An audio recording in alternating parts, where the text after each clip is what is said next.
Assalamualaikum warahmatullahi taala wabarakatuh. Kita tunggu dulu ada orang yang masuk baru kita start sesi kita hari ni.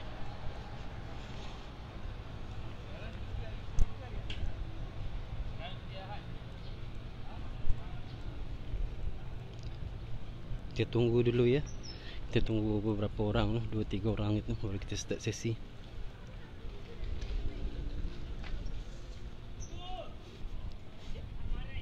Assalamualaikum Nick.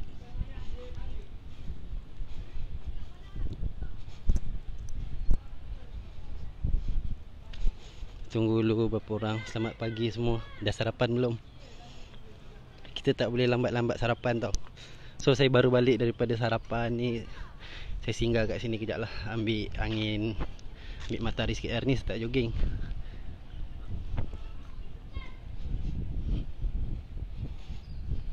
Sebab saya dah katakan kalau kita ni memang perlu pun riadah macam jogging sikit-sikit.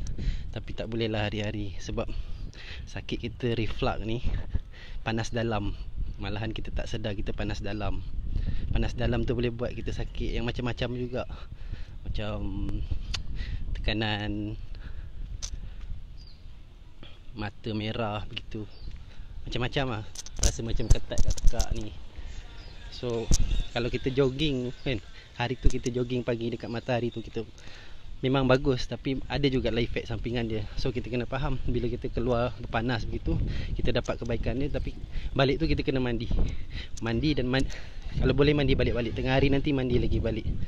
Dah lah reflux ni memang buat kita panas dalam kan. Selamat pagi. Assalamualaikum juga. Selamat pagi. So hari ni saya dekat Pesel 8 Putrajaya, di belakang Masjid Pink. Masjid Pink yang famous tu. Okay. View dia cantik. So kita yang kurang-kurang sihat ni kan, kena cari tempat-tempat rawatan-rawatan percuma macam ni banyak. Tengok view dia cantik. So ni Masjid Pink, pejabat Perdana Menteri. Benda free kan, benda free dan berkesan. Okay, dah ramai yang view. Okay, hari ni saya nak random share benda-benda yang elok dan tak elok, baik dan tak baik kita amalkan dalam gaya hidup, gaya berfikir, gaya beremosi, pemakanan, sama ada menu dan cara kita makan, dan banyak lagi lah. Saya nak share begitu random je. Sebab bila tengok balik, kenapa saya buat live ni, sebab supaya orang boleh, selain daripada kalau saya tulis, orang memang dapat lebih jelas kan. Orang memang dapat lebih jelas apa yang boleh, apa yang tak boleh. Tapi kenapa saya nak buat live selalu begini, sebab saya tahu orang anxiety ni kan, kalau dia ada anxiety ni, dia perlu top up dia punya emosi-emosi yang baik, kepercayaan-kepercayaan yang baik. Macam tu. Dia malahan dengan video sahaja pun dia boleh sembuh. Dia boleh sembuh sebab dia top up emosi kepercayaan yang baik dia. Emosi dan kepercayaan, emosi yang baik dan kepercayaan-kepercayaan yang baik. So hari ni saya nak share semua tu, daripada ubat-ubatan, suplemen yang membantu saya sembuh dengan cepat.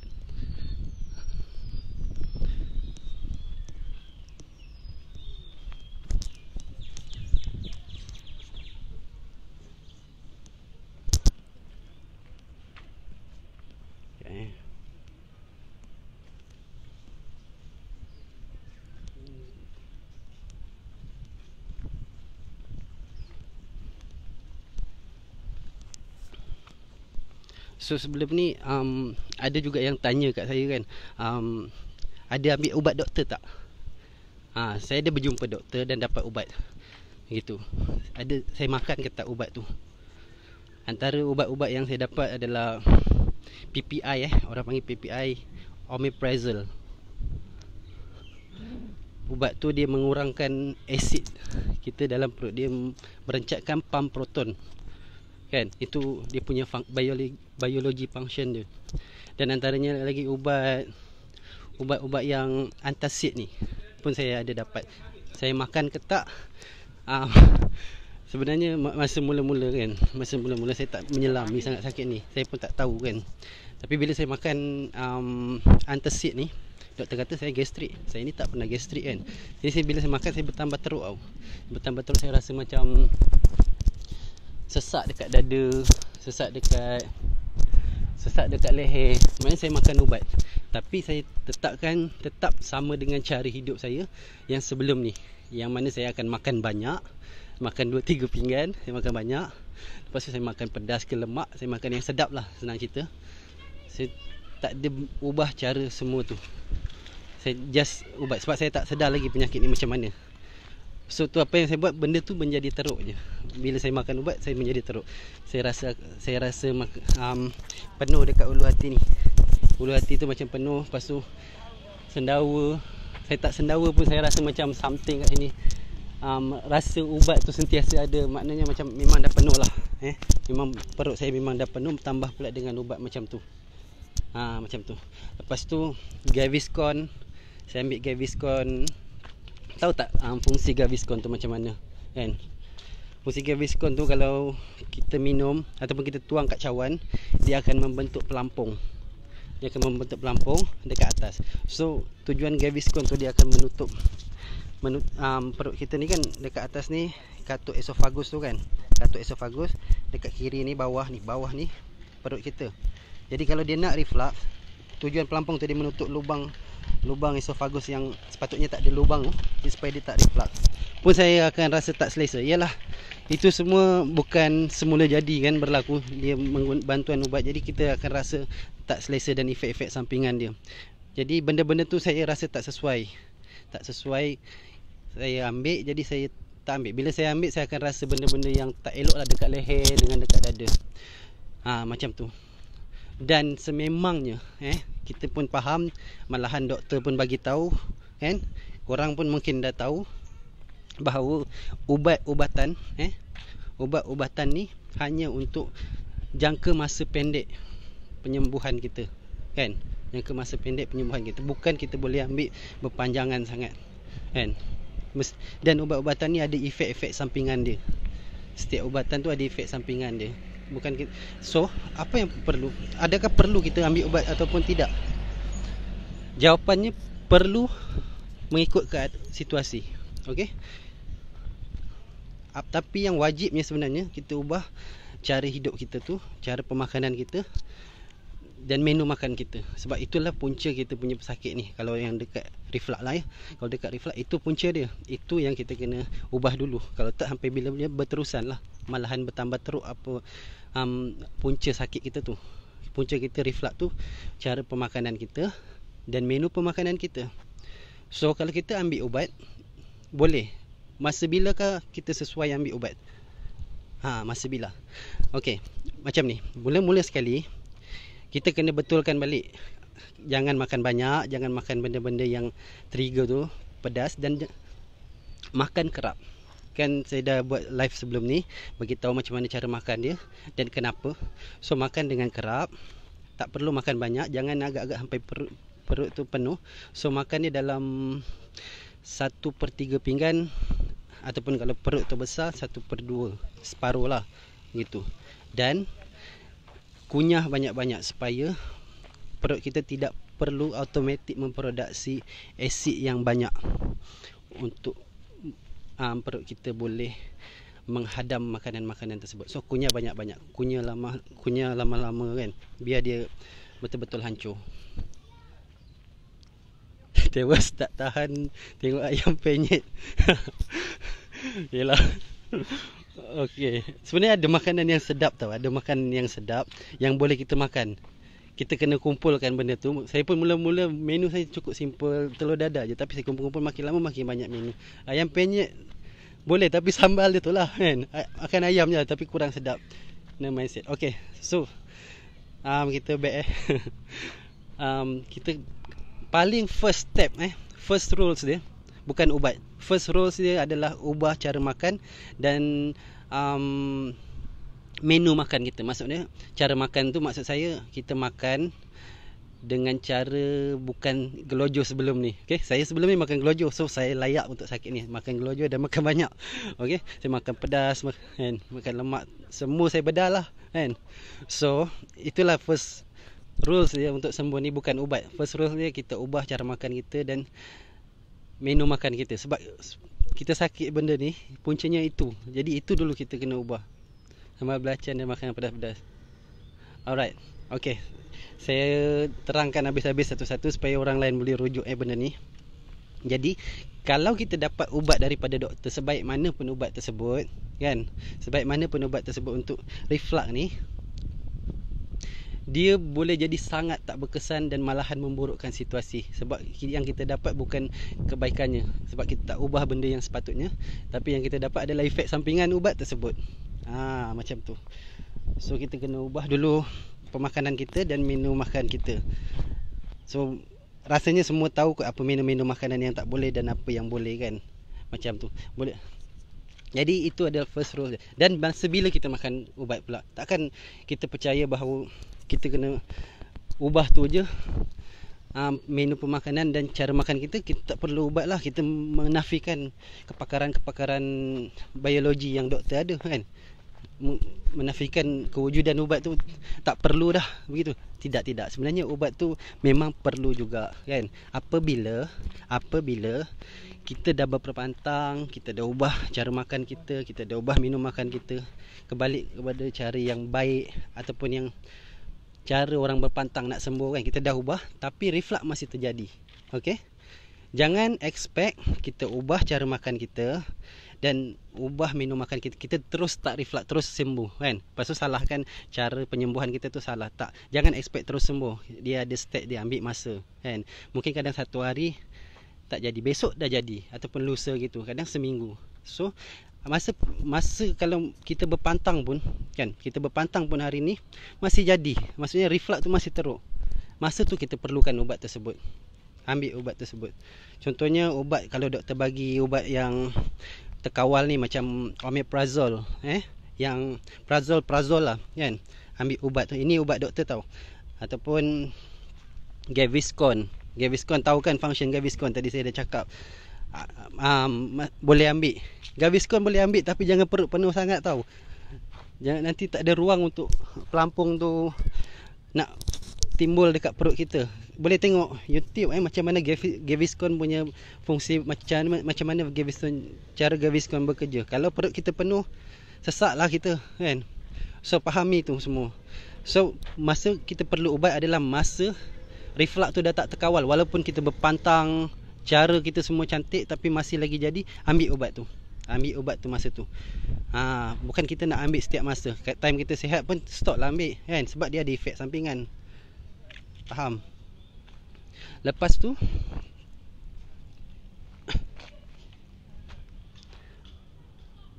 awak get acid reflux. Ya, Elisa Erdin. Ya. Hai Safwan. Safwan ni kawan saya ni, blogger. Alright. Masa tu lah kita kena ambil ubat Dan kita kena fikir, kita kena mindset kita macam saya cakap semalam, kita kena berpantang, kita kena target 3-4 bulan untuk sembuh. Jadi kita kena ambil langkah yang sangat proaktif, yang sangat-sangat bersungguh-sungguh. Maksud saya berpantang yang bersungguh-sungguh. Target dia 3-4 bulan je maksimum saya mesti sembuh. Sebab masa tu saya tak nak ada lagi istilah makan ubat. Mana saya dah cukup baik. Kalau tak sembuh pun saya dah cukup baik. Saya tak perlu lagi ubat-ubatan. Sebab badan kita ni ada efek sampingan ubat tu banyak kan. Lagi-lagi dadah dekat ubat tu, macam-macam. Banyak efek sampingan dia makan ubat ni. Jadi kita kena fikir, kita kena cepat sembuh cepat. Wajib tahu, kita rasanya hampir jatuh kepada hukum. Wajib lah kita fikir untuk cepat sembuh. Sebab kalau kita sakit ni kadang-kadang memang kita dekat dengan Allah, tapi kadang-kadang solat kita tu pun jadi tak khusyuk tau. Lagi-lagi kita anxiety kan. Fikiran kita tu time solat pun melayang ke mana.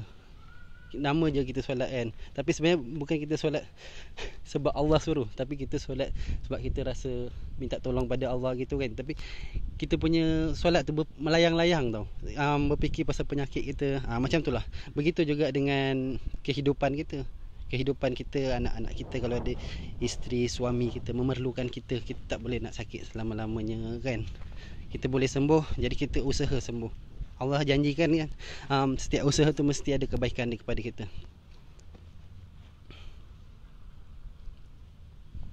Saya GERD anxiety hernia, cuma nafas je kacau. Tanya doktor, cuma suruh pantang makan. Betul. Doktor pun kata kan, ada bagus jumpa doktor yang menyelami penyakit ni.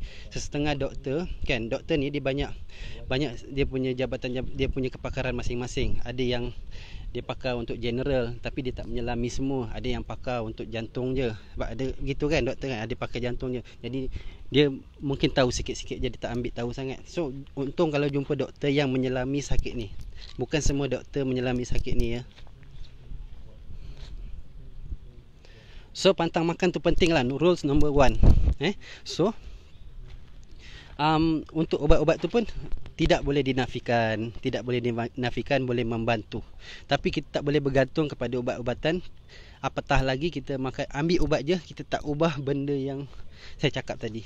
Kalau kita tak ubah benda tu, mungkin kita akan dapat efek sampingan dia je. Maknanya kita dapat keburukan dia je. Kebaikannya kita tidak berkesan kepada kita, sebab cara tu penting sangat untuk kita mengatasi sakit ni. Jadi ubat tu membantu sahaja.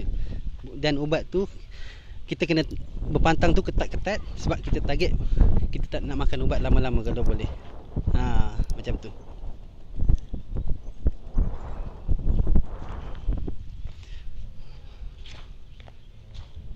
GERD bawang putih bawang merah tak boleh makan langsung ke? Fiza Fiz, GERD bawang putih bawang merah tak boleh makan langsung ke? Dalam berpantang ni kan, kalau bawang putih dan bawang merah dalam tempoh 3-4 bulan sampai kita rasa okey dan sembuh, lagi-lagi kita tengah rasa teruk, bawang putih tu tak boleh sebab dia acidic. Boleh jadi awak akan sendawa satu hari tu bau bawang je, sebab dia angin gitu. Kalau dia buang angin pun, sifat bawang tu, kalau dia, orang tua kata buang angin kan, tapi sifat dia buang angin melalui gas bawang itu sendiri. So tidak sesuai untuk orang yang angin dia, sebab GERD ni, reflux ni, sebab dia daripada asid. So memang tak boleh. Kalau macam angin-angin yang bukan GERD, bukan sebab perut kan, boleh lah kan. Tapi untuk yang ni memang tak boleh, bawang-bawang ni. Okay, first blood ni saya dah 5 tahun makan ubat pantoprazole tapi masih gastrik. Okay, prazole ni ubat-ubat PPI. Dia mengurangkan asid dekat perut kan. Tapi masih asid. Betul. Kalau merokok memang susah sikit lah. Saya lupa sangat nak cakap nasib baik dia. Cakap berapa kali saya live, saya terlupa cakap pasal merokok ni. Kalau mesti berhenti. Kalau boleh sembuh walaupun masih merokok, boleh sembuh, tu nasib baik lah. Okay. Sebab rokok ni kan masuk ke dalam saluran gitu.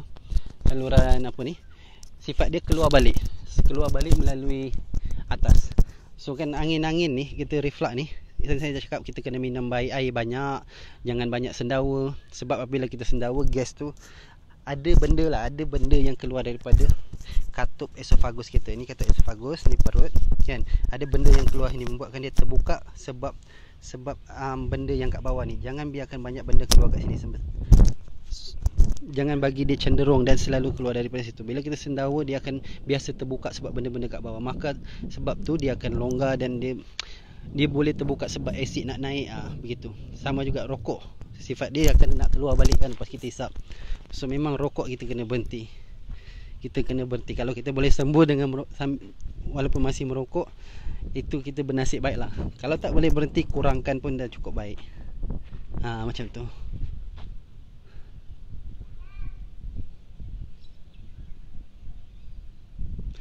Bonda Ashifa, saya pantang makan 3 bulan. Lepas badan rasa okey. Saya cuba sikit-sikit makan yang saya pantang. Alhamdulillah sekarang kadang-kadang je datangnya. Alhamdulillah kan. Betul. Sebab sakit kita daripada benda pemakanan tu. Terlebih kat situ, terlebih kat sini. Dan cara kita tu berlebih-lebihan. Kita kena betulkan je balik. Kadang-kadang kita deposit kita kena bukan kurang, pantang lah terus sampai kita rasa okey. Memang pantang tu akan buat orang rasa okey untuk sakit ni. Ramai yang sembuh sebab pantang. Okey, penyakit ni bukan penyakit yang tak boleh sembuh. Tapi rata-rata yang sembuh, hampir semua ataupun semua, memang berpantang. So ramai juga dekat grup ni saya rasa yang tak tahu pasal berpantang tu kan. Berpantang tu boleh buat orang akan sembuh dengan cepat, tapi berpantang yang ketat.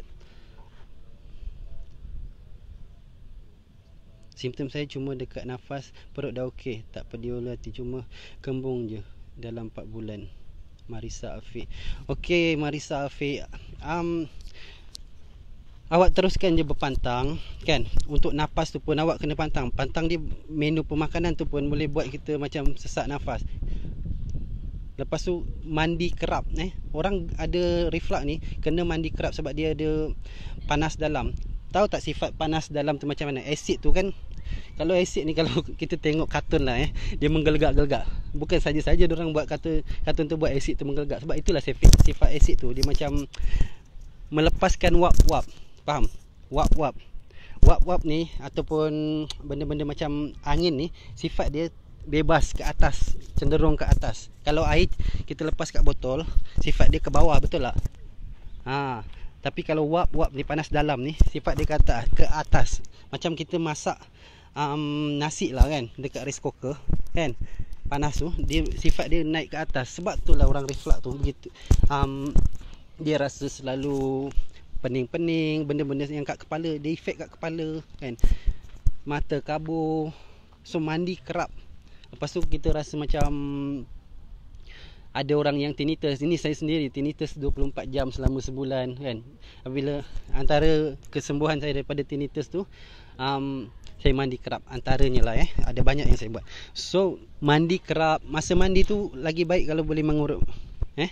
Masa mandi tu mengurut. Masa mandi tu mengurut. Dekat otot-otot kita yang kita kenakan air tu, kita urut.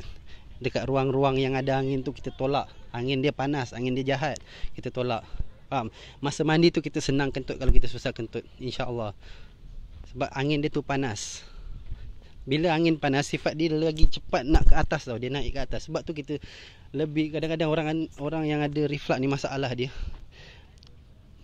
dia lebih baik kentut berbanding sendawa. Tapi masalahnya dia susah kentut, dia lebih senang nak sendawa. Sebab itulah angin dia bersifat panas. So mandi kerap, masa mandi tu urut.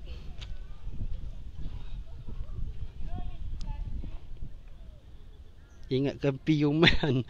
Alamak, piuman mana pula ni? Okey, macam tu. So mandi kerap dan urut. Masa mengurut tu kan, mana-mana yang sakit tu urut lah. Dekat situ angin-angin panas, angin-angin jahat kan.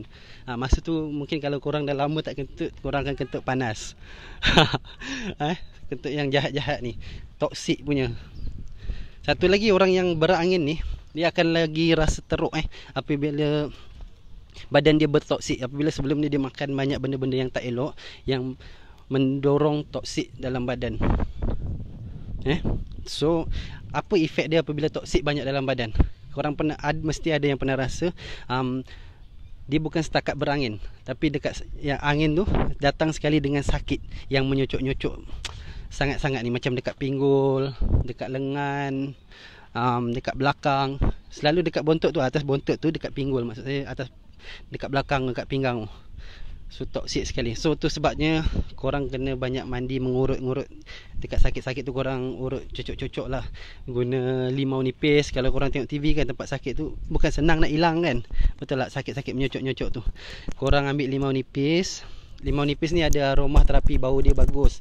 Orang percaya, orang tua, malahan orang tua dulu percaya bahawa dia boleh menyerap benda-benda yang tak elok lah kan. So multi purpose. Ambil limau nipis ni, gunakan dia sebagai tekanan untuk orang tekan dekat bahagian-bahagian yang sakit tu, dekat pinggul, mana-mana bahagian sakit yang menyocok-nyocok tu, gunakan dia sebagai tekanan. Korang uli-uli dia biar dia jadi mudah, supaya tangan korang tak sakit nak mengurut. Macam tu.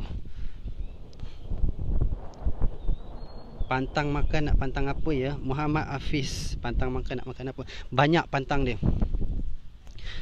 Kalau nak cerita senang cerita untuk pantang, saya nak bagi tahu panjang sangat. Selama 3 bulan saya berpantang. Menu saya cukup simple, iaitu nasi putih, kuah sup. Kadang-kadang tak ada kuah pun, saya pakai kicap pun. Kicap ni orang kata tak boleh, tapi badan saya menerima baik, tak ada masalah. Saya makan dengan kicap, dengan telur dadah. Sebenarnya boleh makan banyak benda yang sedap. Bukan saya nak suruh pantang makan yang tak sedap macam saya, tapi sebab saya bagi tahu ni, nak bagi pendek cerita. Benda-benda ni mudah, saya buat. Sebab kita berpantang ni 3-4 bulan ni nak makan 4 hingga 6 kali sehari, 5-6 kali lah kan. Kalau 4 tu macam masih kurang lah. Kalau orang lagi yang teruk ni, dia kena makan kerap sangat, tapi sikit. Sebab dia makan sikit lah, dia kena makan kerap. Sebab badan kita perlukan makan. Jadi tapi kita tak boleh makan banyak, tak boleh penuhkan perut kita, faham? Jadi saya cerita, saya makan telur dadah dengan nasi sebab supaya saya boleh istiqamah berpantang. Sebab bukan senang kita nak goreng ayam balik-balik. Goreng tu senang kan, tapi kalau dah hampir 5-6 kali kita makan, nak menggoreng tu aduh kan, dekat dapur tu dah kadang-kadang panas kan. Kita dah panas dalam, lepas tu time menggoreng pula kita mengelamun, anxiety pula makin teruk. So saya buat simple thing. Saya ambil buat telur dadah. Kadang-kadang telur rebus, tapi sebab telur rebus ni tak sedap sangat, jadi tak penting juga kita nak kekalkan selera. Alhamdulillah masa berpantang selera saya tak pernah hilang. Tapi semangat selera saya tak pernah hilang untuk makan. Kalau ikutkan saya boleh makan satu periuk tu. Saya boleh makan satu periuk nasi dan saya boleh makan semua pedas tu kan. Tapi atas semangat saya untuk sembuh, dan saya faham memang saya kena pantang. Walaupun ada kat sebelah yang sedap-sedap, saya tak makan. Sebab saya punya semangat untuk sembuh tinggi, saya tak makan. So itulah, saya sanggup orang makan kat sebelah makan apa je yang sedap, saya makan telur dadah. Dan ajaibnya saya happy. Maksudnya saya tak tekanan pun tengok makanan orang sedap. Malahan orang tekanan tengok saya makan telur begitu kan. Orang kata awak ni dah makin kurus, dia kata makanlah sikit gitu kan. Tapi tak apalah, saya kata saya nak sembuh terus. Saya positif tau. Jadi saya tak sedih. Diorang pula yang macam sedih tengok. Jadi saya positif, saya teruskan makan apa yang simple-simple benda. Kalau saya makan ayam kurang minyak kan, tak letak yang mengada-ngada, kena cheese lah, kena cili ke, tak ada. Jadi atas sikap positif saya tu, saya istiqomah. Mana saya happy lah untuk makan benda tu, sebab saya tahu saya akan sembuh. Saya tahu saya akan sembuh. So saya tak bersedih pun untuk berpantang. Orang makanlah apa pun kat sebelah kan. Yes, GERD tak boleh makan makanan bersantan ya. Betul, GERD tak boleh makan makanan bersantan selama kita berpantang je sampai sembuh. Sebab tu kita pantang ketat, supaya kita cepat sembuh, supaya kita boleh makan balik. Sekarang saya dah makan semua tu. Okey, lagi satu. Selain daripada telur ni bagus tau. Telur ni memang ada kolesterol semua kan. Tapi insya-Allah kalau kita berpantang, korang akan kurus. Okey, korang tak payah risau lah pasal kolesterol kat telur tu. Korang akan kurus. Saya hilang 10 kilo dalam 1 bulan pertama. Jadi muka pun macam nampak orang sakit teruk. Orang sakit teruk sebab kurus sangat. Sebab sebelum ni saya gemuk dengan buncitnya lagi kan. Makan kuat. So hilang 10 kilo tu mendadak jadi orang rasa pelik. Tapi kita ready. Kita tahu kita berpantang kita akan kurus. InsyaAllah kita tak gelisah lah tengok keadaan kita kan. Kita kurus, kita ready. Kita memang dah tahu kita akan kurus. Tu normal. Okay? Banyak benda zat yang kita potong, kita pantang kan. Sebab itulah jalan kesembuhan dia. Kita berpantang juga, tak apalah nampak kurus.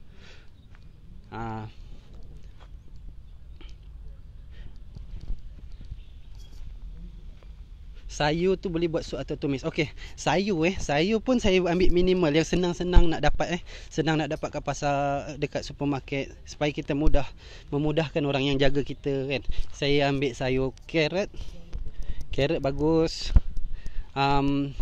Cili hijau.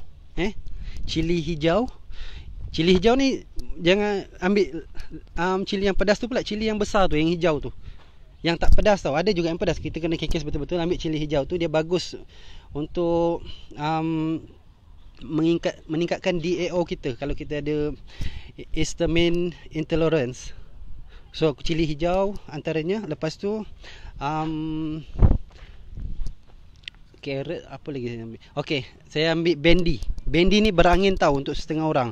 So tapi ikut orang, ada orang yang makan benda ni dia okey, penerimaan dia, ada orang yang makan tu dia tak okey. So kalau boleh ambil lah bendi, kacang bendi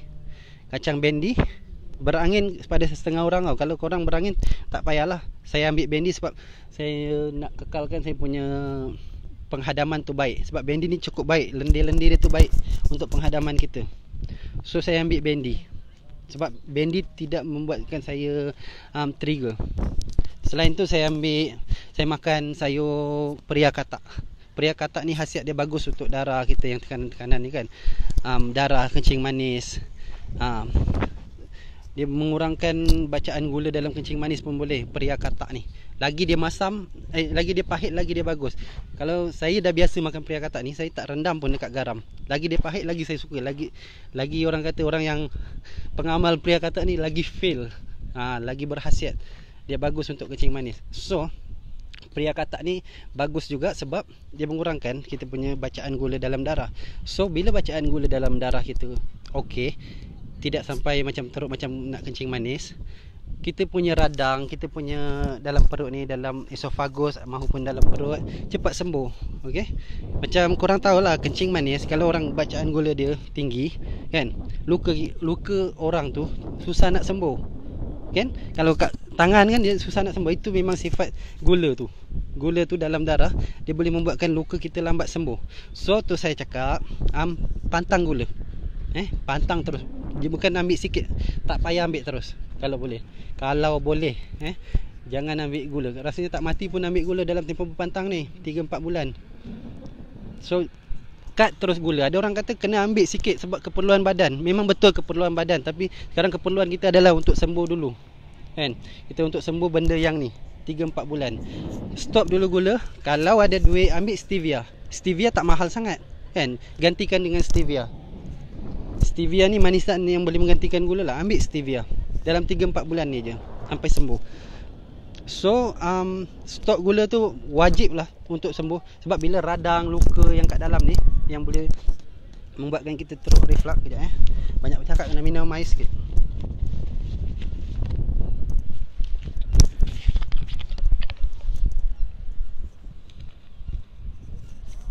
Kalau boleh stop terus gula. Kalau apa pengganti gula, saya kurangkan gula. Kalau boleh stop gula, ganti stevia.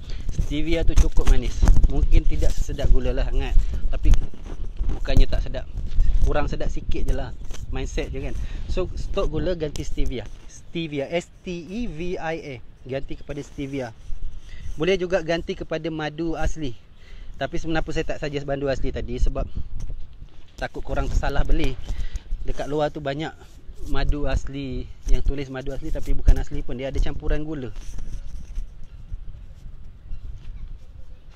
So boleh pakai madu asli. Kalau korang dapat madu-madu yang betul-betul terjamin asli, boleh lah. Kalau ambil dekat supermarket yang madu asli ni mahal sangat kan. Kalau betul-betul yang piau punya madu asli mahal. Saya tak nak bebankan korang itu. So ambil stevia. Madu asli ni bagus juga bagus juga, tapi madu asli ni bagus tapi kena faham sikit, dia panas sifat dia. So kita reflux ni panas, so ingatlah kita kena mandi balik. Madu ni bagus, tapi kalau kita consume madu selalu kan, ingat kita kena mandi selalu, mengurut selalu bagi keluar panas tu. Jangan kita panas dalam. Panas dalam ni bahaya, boleh buat banyak simptom kat kita. Kita tak sedar pun. Rata-rata orang yang reflux tu, dia tak sedar pun dia panas dalam. Sebab kalau cek suhu, time COVID ni pula kan, selalu cek suhu, tak panas pun. Jadi dia anggap dia tak panas dalam.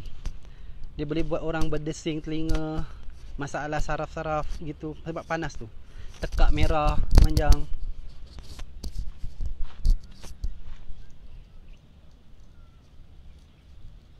Elisa Irdin, saya boleh makan telur, perut saya boleh terima, tapi doktor pesan tak boleh. Begini, kalau awak boleh, awak makan je. Penerimaan dia begitu. Sebab saya ni dah orang yang sembuh kan. Beberapa kawan yang dah sembuh pun, sebenarnya antara yang diorang makan adalah telur kan. Dekat telur tu ada omega 3. Ada omega 3 bagus untuk orang yang ada GERD juga sebenarnya kan. Kalau nak yang tak elok, buang dia punya kuning kan. Tapi kalau awak boleh makan kuning, why not kan. Kuning tu buat telur dadah sekali. Tapi kalau awak rasa trigger, stop lah telur. Cari makanan lain yang mudah untuk dimasak. Macam tu. Selain tu, kalau hari-hari makan telur pun bosan juga kan. So apa yang saya makan, antaranya ni kadang-kadang lah saya beli ikan salmon. Ikan salmon ni mahal betul kan. So saya ambil ikan salmon.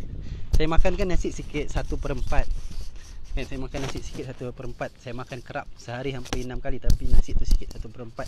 So saya ambil ikan salmon, so lauk yang saya perlukan pun tak banyak sebenarnya, sebab nasi sikit. So cukup sayur. Salmon tu saya akan hiris. Saya akan hiris lah, senipis boleh. Lepas tu saya letakkan minyak dekat apa? Bukan saya yang buat lah, mak saya kadang-kadang saya buat, sebab saya elakkan memasak. Sebab apabila saya memasak, saya mengelamun. Apabila saya mengelamun, anxiety saya teruk. Jadi saya elakkan perkara-perkara yang boleh membuatkan saya anxiety, membuatkan saya mengelamun. Mengelamun tu memang kena elak. So saya tak masak masa saya anxiety lah Tapi masa anxiety dah sembuh, anxiety ni sembuh dulu, senang sembuh, 3 minggu saya sembuh, saya dah boleh start masak balik, basuh pinggan semua.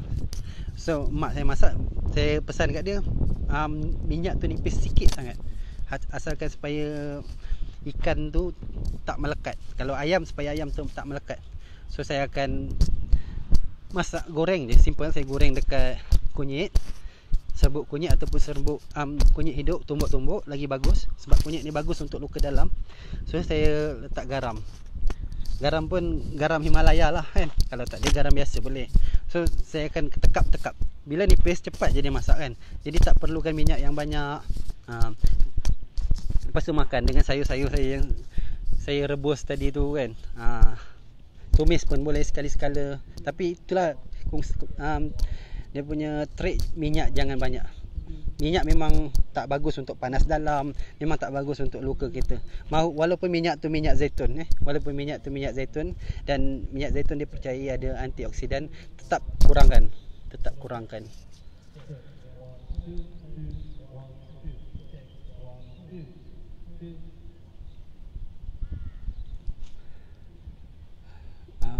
Untuk sarapan pagi makan apa yang sesuai bro?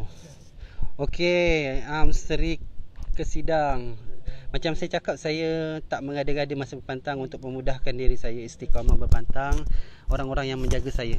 Masa sarapan pagi, sarapan saya dari pagi sampai ke malam lebih kurang sama.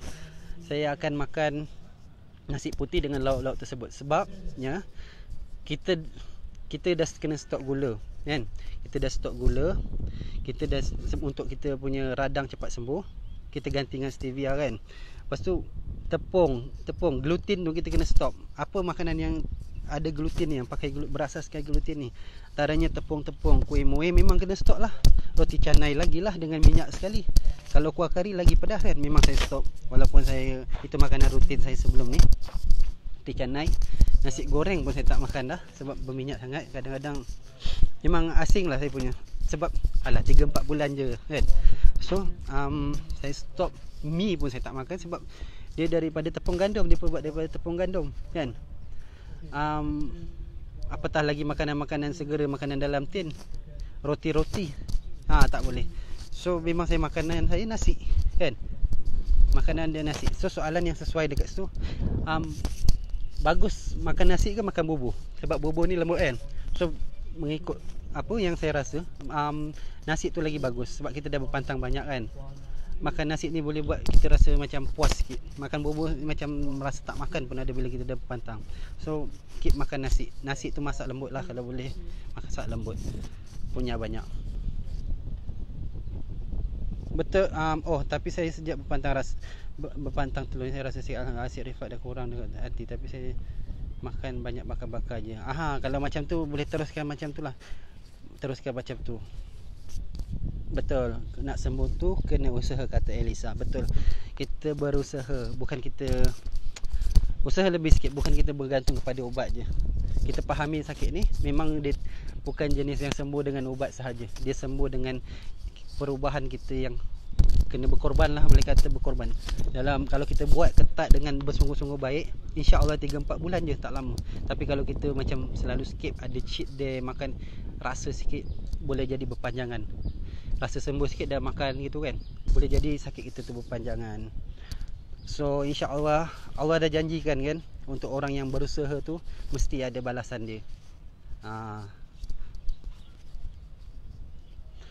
Adam Arik, dah berapa lama kena GERD bro? Okey bro, saya kena GERD reflux ni dalam 4 bulan. Sekali datang dengan paket anxiety 4 bulan. Dan sekarang dah tak ada lah. So saya kira 4 bulan. 4 bulan kena terus hilang. Tapi kesedaran saya awal kan, saya ni kerja IT, programmer pula kan. So saya ni memang jenis orang yang banyak buat research kan. Jenis yang banyak buat research. So banyak jumpa doktor, saya pergi gabungkan apa yang saya buat ni adalah kombinasi kombinasi apa yang orang-orang dah sembuh buat. Ramai yang dah sembuh, sama ada korang perasan je yang ramai orang yang dah sembuh dengan cara-cara ni. Okey, ramai. Sama ada di Malaysia, luar Malaysia. Dia sembuh dengan cara ni. Saya gabungkan semua dan tips-tips amalan dan tips pemahaman daripada doktor-doktor yang sudah menyelami sakit ni. Bukan semua doktor menyelami sakit ni sampai begitu details. Okey. So itu yang saya amalkan. So dengan ilmu mereka semua tu, ilmu daripada doktor, daripada orang yang dah sembuh, alhamdulillah, memang saya rasa berkesan sangat. Adam Arik, air manis-manis boleh tak? Tak boleh. Boleh manis, tapi pakai stevia. Stevia tu manis. Kalau boleh nak stok gula ni kan, kita kena mindset yang tak manis tu pun sedap. Macam tu. Apa yang saya ambil antara, okey, takkan kita nak minum air masak je kan. Saya sarapan pagi boring lah. Kalau bukan boring lah, boleh tekanan lah kalau kita macam saudara mara kita, adik-beradik kita makan bukan main sedap, minum kan. Takkan kita nak jalan makan biasa-biasa je 3-4 bulan. Walaupun 3-4 bulan je, takkan air suam je. So apa yang saya buat, saya ambil, saya cari orang punya minuman yang tak trigger dan bagus. Kalau boleh ada manfaat kepada sakit ni, macam tu. Tapi kalau tak ada manfaat, biar tak trigger pada korang. So saya ambil minuman saya ambil susu kambing. Bukan susu lembu. Susu lembu tak boleh. Ambil susu kambing. Saya ambil brand-brand yang murah-murah je. Highgot dan senang didapati di pasaran. Saya ambil Highgot sebab dia ada dalam bentuk paket, dalam bentuk sebuk. Saya boleh bawa ke mana-mana. So saya ambil brand Highgot tu, saya buat bila saya rasa saya nak minum sampingan kan. Dulu saya selalu minum kopi kot. Minum kopi, teh tarik kan, kaki lepak lah dulu kan dekat kedai kopi. So saya stop semua tu, saya ganti dengan Highgot untuk supaya saya tak down sangat lah. Saya tak tekanan sangat orang lain minum macam-macam, takkan kita minum air suam je. So ini penting lah, cari minuman sampingan korang. Antaranya saya ambil Highgot ni, susu kambing. Dia tak ada gula langsung. So tak ada gula langsung. Saya minum bila perlu. Kadang-kadang bila jalan jauh kan, drive, kita jauh dari rumah, kita jauh daripada rumah tempat kita memproses makanan-makanan kita berpantang tu, kita jauh. Saya bawa lah bekal, kadang-kadang kan bawa bekal sendiri. Ini berkorban, nama pun berkorban. Saya bawa bekal sendiri, nasi putih dengan lauk-lauk yang simple.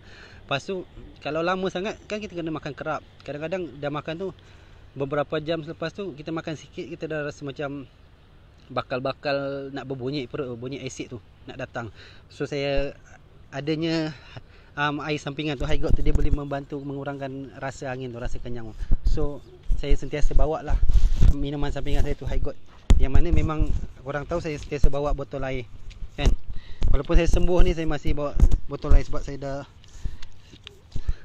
nak pastikan lah benda ni tak datang balik kan. Bawa botol air.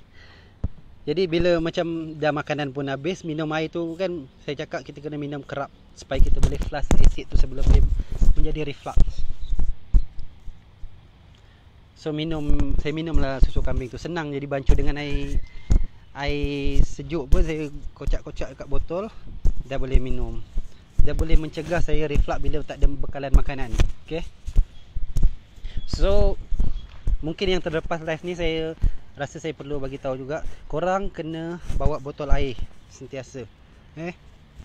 Botol air sentiasa dekat mana-mana juga. Kat luar, kalau kat rumah pun boleh amalkan supaya korang biasa, tak terlupa. Ada botol air ni, sentiasa isi, sentiasa minum. Duduk buat kerja kat komputer ke, tengok TV ke, pegang botol air ni, kerap-kerap minum seteguk-seteguk, bukan minum banyak.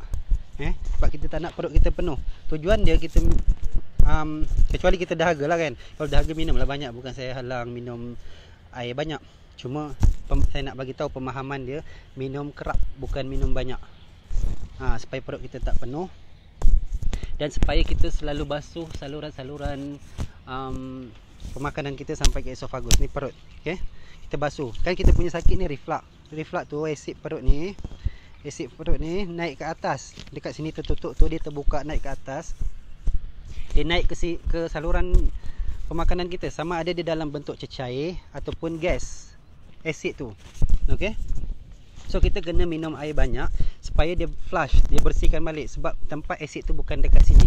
Apabila dia berada di tempat-tempat tidak sepatutnya, asid tu akan merosakkan, mengiritasikan ataupun melukakan lah sikit-sikit, sebab sifat asid tu kuat.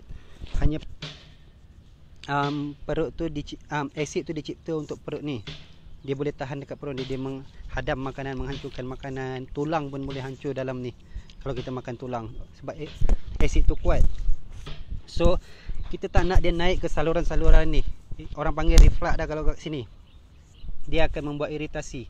Sebab tu kita kena minum air kerap, bukan minum air banyak. Kalau kita minum air banyak atau makan banyak, perut kita ni kan ada saiz dia. Jadi bila dia penuh, dia makin naik, lagi senang asid tu nak naik. Tu sebabnya kita kena kerap minum air, bukan minum air banyak. So minum air dengan kerap. Dan kalau ada air alkali lagi bagus, sebab air alkali ni boleh mengurangkan acidic perut tu. Asid tu. Air alkali boleh mengurangkan asid tu, mengurangkan kadar asid dia, kepekatan asid dia lah, begitu. Apatah lagi kalau kita berada kat luar, kan? Berada kat luar, perut kosong. Sebab asid ni memang diperlukan untuk perut kita. Kita tak boleh kurangkan sangat asid perut kita apabila kita makan, supaya penghadaman kita baik, kan? Tapi yang masalahnya kalau perut kita kosong, asid kita berpekat dan banyak terproduksi, jadilah pula reflux. Asid tu kan saya kata dia macam menggelegak-gelegak, kan? Sifat dia asid, walaupun kita tak nampak dari mata kasar kita begitu, tapi sifat dia beruap. Sebab tu kita panas dalam, angin yang naik tu adalah angin, bukannya air yang keluar, kan? Itulah sifat reflux tu, bukan semestinya keluar air gitu. Kita nampak asid tu. Ramai doktor cakap asid, betul kan? Tapi kita tak nampak pun asid tu kadang-kadang, kan? Yang keluarnya macam angin gitu. Sebab dia memang sifat dia begitu, beruap.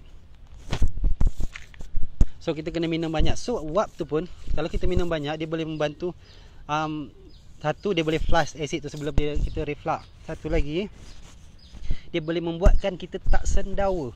So minum air kerap sebelum kita kembung perut, minum air kerap sebelum kita reflux, sebelum hulu hati kita rasa sempit, kan? Bukan sentiasa hulu hati kita ni sakit kita ni bukan sentiasa hulu hati kita tu rasa sempit. Kalau rasa sempit tu bermakna dia dah nak reflux.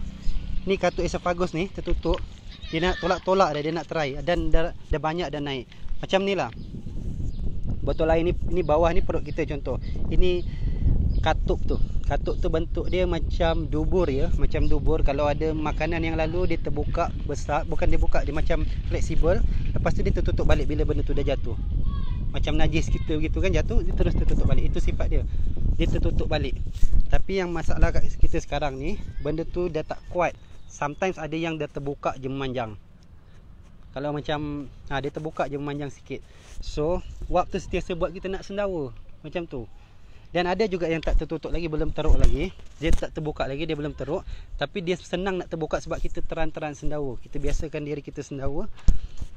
Jadi benda tu dah terbiasa untuk terbuka apabila macam ada tekanan sikit. Jadi lama-lama dia akan longgar juga. So itu masalah kita. So banyak-banyak minum air supaya kita banyak kentut. Okey, banyak kentut bagus, sendawa tak bagus. Elakkan sendawa dan jangan teran sendawa. Ni saya selalu cakap lah, tapi saya saja ulang sebab saya tahu ramai yang tengok ni bukan semalam-semalam ada tengok, kan. So banyakkan kentut bagus, sendawa tak bagus. Jangan banyak sendawa. Apatah lagi kita paksa-paksa teran sendawa. Jangan banyak keluar dari atas ni, biar masuk je. So Norzila Saban. Okey, suplemen memang ramai yang tanya pasal suplemen ni. Okey, macam saya cakap, saya tak bergantung pada ubat. Saya ada ambil ubat omeprazole tu bila perlu. Saya ambil suplemen sebagai memang saya ambil suplemen lah. Saya ambil suplemen probiotik. Okey, kalau dalam banyak-banyak list, kan, dan banyak-banyak list ubat-ubatan, suplemen, benda-benda yang bagus, kalau saya ada duit, kan, duit saya pula tak banyak, contoh saya cakap gitu, saya akan utamakan probiotik. Maknanya probiotik itulah yang saya akan utamakan beli dulu. Sebab probiotik ni cukup bagus untuk orang yang ada sakit GERD ni. Ada GERD dan reflux. Bukan, ada lagi satu silent reflux kan. So saya sebut reflux je lah. Untuk orang yang ada sakit reflux ni, ambil probiotik bagus. Sebab apa? Probiotik ni adalah bakteria baik untuk perut kita. Dan bukan setakat itu, kalau korang faham apa itu bakteria baik atau probiotik tu, dia antibody kita tahu. Kan kita sakit reflux ni ada 1001 macam penyakit yang real kalau kecuali sakit tu bukan anxiety. Reflux ni pun boleh buat 1001 macam sakit yang betul-betul sakit, komplikasi akibat daripada asid tersebut, yang mana dia boleh menyerang saraf, membuatkan radang kepada saraf-saraf kita dan menghantarkan saraf ni direct ke otak kita kan. Sebab tu orang yang ada reflux ni, dia cenderung dapat anxiety. Dia sekali dengan paket anxiety, sebab dia berkaitan dengan saraf yang terus ke otak kita. Okey, pembuluh darah kita kan. So saya suplemen utama saya adalah probiotik. Ambil lah yang, kalau ada duit lebih yang bagus, kalau mampu ambil lah probiotik yang baik-baik. Tapi probiotik ni mahal sikit, so ambil yang baik-baik. Tengok CFU dia, CFU, ambil CFU yang tinggi lagi baik. Okay, ambil CFU yang tinggi. So brand, tapi mahal lah, makin tinggi makin mahal lah. Tapi kalau tak mampu, jangan paksa keadaan, jangan jadikan itu sebagai satu tekanan baru pula kan. So kalau tak mampu, ambil yang murah-murah. Probiotik yang murah antaranya 21 First Century. Dia tak ada tulis CFU lah, tapi boleh lah daripada kita tak ada langsung kan. Tapi kalau tak ada langsung pun tak payah tekanan lah. Tapi CFU probiotik brand 21 First Century tu dalam RM30 je, RM30 je. So kalau ambil yang panjang sikit, 21 First Century tu dia 90 kapsul RM60. Kalau kena promo saya dapat RM40 je. So begitu. Masa saya sakit teruk, reflux saya teruk, saya tak ambil yang murah. Sebab reflux saya teruk, saya perlukan CFU yang tinggi. Saya beli brand-brand yang CFU tinggi lah. Ada brand yang CFU sampai 100 bilion CFU tu, macam tu. Sebab saya perlukan yang bagus masa reflux saya teruk. So korang boleh, nanti saya boleh bagi link terus. Kalau nak yang murah, boleh komen lah kalau nak kan. Nak probiotik, tulis kat sini nak probiotik yang CFU tinggi. Nanti saya reply komen tu dengan link sekali. Kalau nak, ada saya ada simpan semua tu, masih ada simpan. So memang probiotik ni kita perlukan untuk apatah lagi ramai yang kena GERD ni sebab bakteria yang tak baik tu. Bakteria yang tak baik tu lebih kuat berbanding bakteria yang baik dalam perut kita. Dalam perut kita memang ada bakteria, dan itu adalah antibody kita. Bukan setakat untuk perut, untuk sakit-sakit yang macam-macam tu boleh kita lawan dengan cukupnya kita punya bakteria baik dalam perut. Sebab tu antibody. Okey, antibody kita tu dekat situ. Dan antibody kita ni boleh berkurang, boleh makin kurang dalam perut kita dan membuat kita senang sakit. Kalau kita punya antibody kurang, apabila kita makan probiotik. Kalau kita pergi jumpa doktor kan, sakit sikit-sikit, dapat makan antibiotik. Sikit-sikit makan antibiotik. Nama pun antibiotik. Dia akan tujuan antibiotik tu, itu saya kata, kita makan ubat, kita kena faham apa tujuan ubat tu. So tujuan antibiotik tu, sifat antibiotik tu dia membunuh bakteria-bakteria, sama ada baik ataupun tak baik.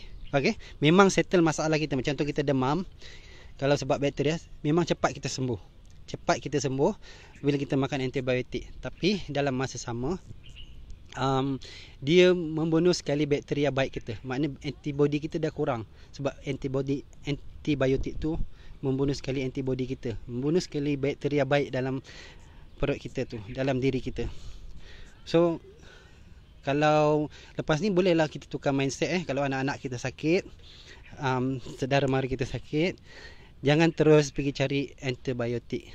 Amalkan probiotik, sama ada kita sakit ataupun kita belum sakit. kan. Kita belum sakit pun kita boleh amalkan ambil probiotik tu supaya antibody kita kuat. Lagi-lagi kalau kita rasa antibody kita tak kuat, kalau dah kuat boleh stop lah kan. Begitu. Probiotik ni bagus, bukan setakat untuk perut, dan malahan untuk sakit-sakit 1001 macam yang kita rasa sebab reflux ni. Kita reflux ni macam-macam sakit kita ada kan. Sakit-sakit yang macam kronik lagi kan. Kita rasa kebas kaki kiri kita, tangan kiri kita pun sekali kebas, sebelah badan. So anxiety kita pun jadi teruk. Kita cakap aku ni mungkin stroke ni kan. Yalah, kaki kiri, kaki kanan. Memang dia menyerang saraf-saraf kita.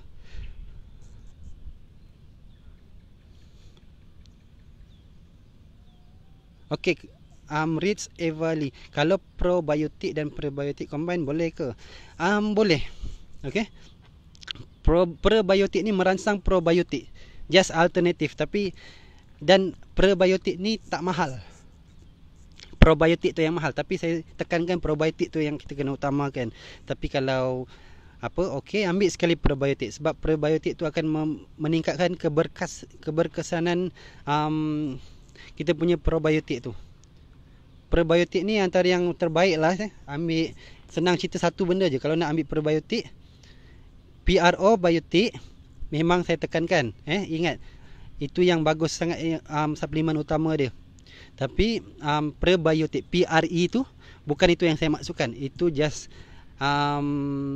kalau nak lah, sebab dia pun cukup, dia bagus untuk meningkatkan keberkesanan probiotik. So prebiotik ni alternatif. Kalau nak ambil probiotik yang terbaik adalah apa orang panggil yang macam kristal ni, saya lupa lah.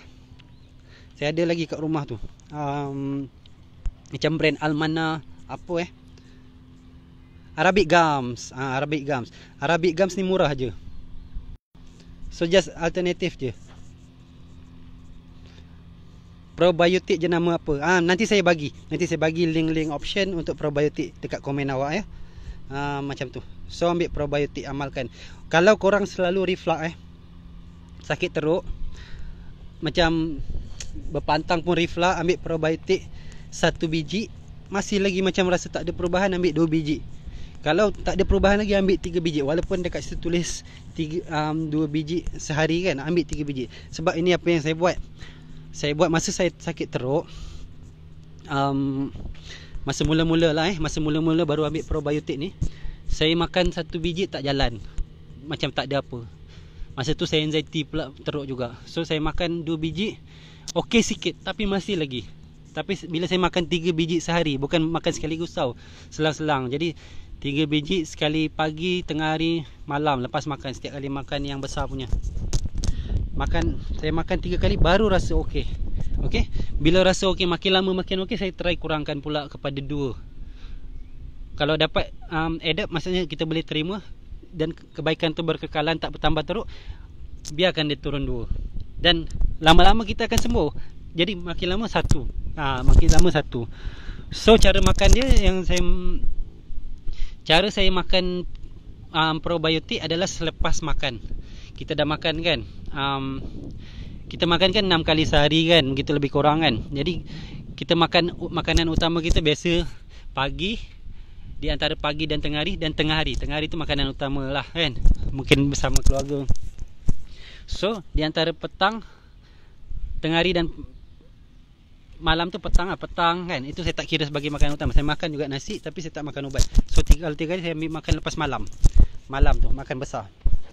Saya kira, walaupun saya makan sikit, saya kira macam makan besar. So saya makan 3 kali, ambil ubat tu selepas makan. Tapi bukan waktu kita betul-betul dah lepas makan gitu kan, kita terus makan ubat. Tak. Masa kita lepas makan tu, kita rasa macam puas sikit kan, kenyang sikit, rasa macam perut ada isi kan, macam baru lepas makan. Jangan makan dulu, tunggu dalam, lepas makan tu jangan minum air. Tunggu dulu perut kita macam rasa macam dah start kosong-kosong sikit kan, baru makan probiotik tu. Macam 45 minit gitu kan, kita rasa dah macam, bukan baru rasa lepas makan, macam dah tak kenyang sangat, faham tak? Macam rasa dah tak kenyang sangat, baru ambil probiotik tu. Begitu juga saya lupa nak bagi tahu, time makan jangan minum air. Kalau kita biasa minum air banyak kan, jangan dulu. Kalau boleh jangan minum air. Kalau boleh kurangkan lah. Kalau tak boleh terus jangan minum air. Mungkin rasa kalau orang pemakanan ni kering sangat, nak makan tak selesa, basahkan sikit-sikit tak apalah. Tapi jangan minum air banyak, dan jangan, kalau boleh jangan minum air banyak lah. Setakat basah-basahkan tekak tu supaya tak kering sangat, senang nak makanan tu masuk selesa. Boleh lah, tapi jangan minum air banyak sebab kita tak nak perut kita penuh. Okay.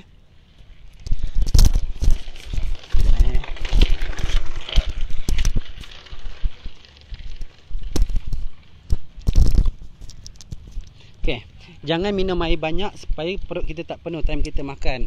Okay. Ini macam ni lah. Ni perut kita. Ini luka radang yang ada esofagus yang pastinya kita nak. Kalau ada luka, kita tak nak dia kena asid selalu. Luka dia akibat radang, dia akibat asid. Okay. Jadi kita tak nak dia kena asid lagi selalu bila kita nak sembuh kan. Bila kita nak sembuh kalau dia sentiasa kena asid. So kita jangan masak. Ini perut kita kat bawah ni. Perut kita kat bawah ni kan. Jangan minum air banyak time kita makan supaya dia tak penuh. Okey, supaya dia tak penuh. Dan lepas makan pun jangan terus minum sebab dia masih dah ada isi, dah penuh. Dah banyak isi. Jadi kalau kita minum air dia lagi penuh, lagi sesak. Nanti kita akan rasa dekat ulu hati ni. Ini atas perut dah ni kan, macam ni. Inilah ulu hati tu.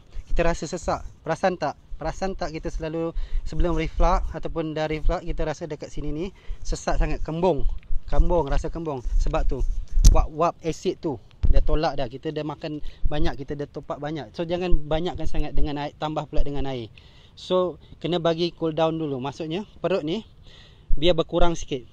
Tahu tak sistem dekat perut kita, dekat atas ni ada katuk kan, bentuk dia macam dubur. Kalau kita makan dia automatik terbuka masuk makanan, dia tertutup balik. Begitu juga dekat bawah. Dekat bawah dia ada waktu-waktu dia, kiraan dia. Kalau dia akan terbuka sendiri, dia tertutup balik. Dia ambil masa, terbuka dalam waktu tertentu, dia tertutup balik. Dia kurangkan sikit-sikit isi perut kita. Faham? So ambil masa lah dalam 45 minit gitu, 30 minit, kadang 20 minit pun boleh rasa dah tak kenyang sangat. Baru masa tu kita minum air supaya perut kita tak penuh. So kita elakkan perut kita penuh dalam tempoh berpantang ni.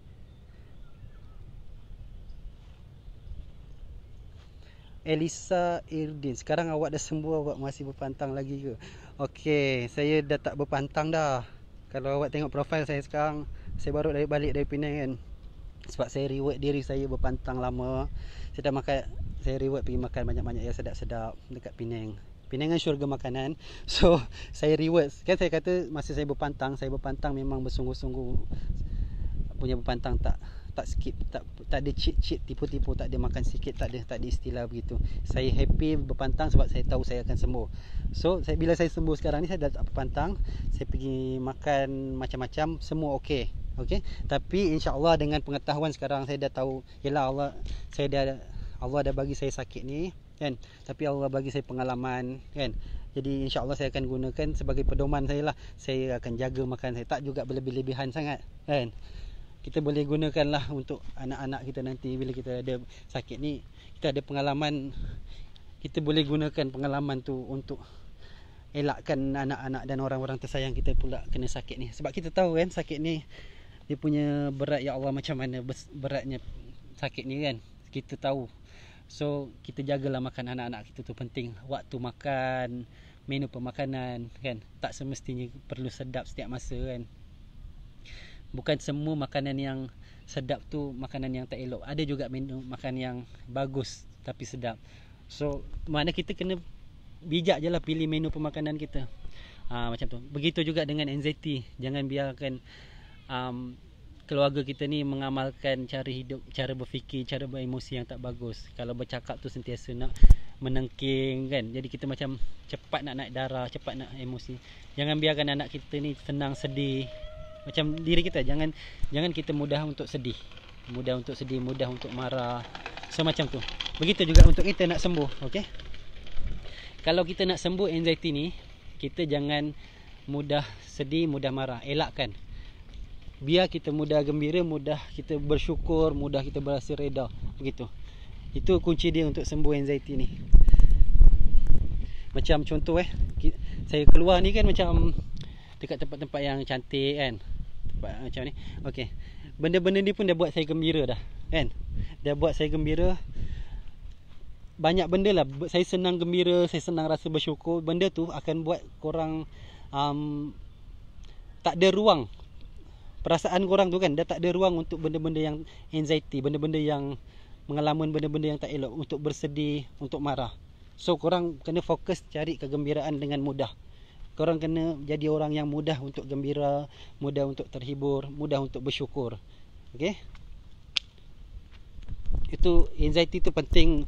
Itulah perasaan. Kita sakit anxiety ni, sakit dia perasaan yang kita nampak, iaitu emosi, hati dengan akal fikiran kita, otak kita yang kreatif sangat berfikir tu kan. Ubat dia pun adalah benda-benda yang tak nampak macam ni, iaitu perasaan, rasa. Dengan cara kita berfikir, kita kena ubah.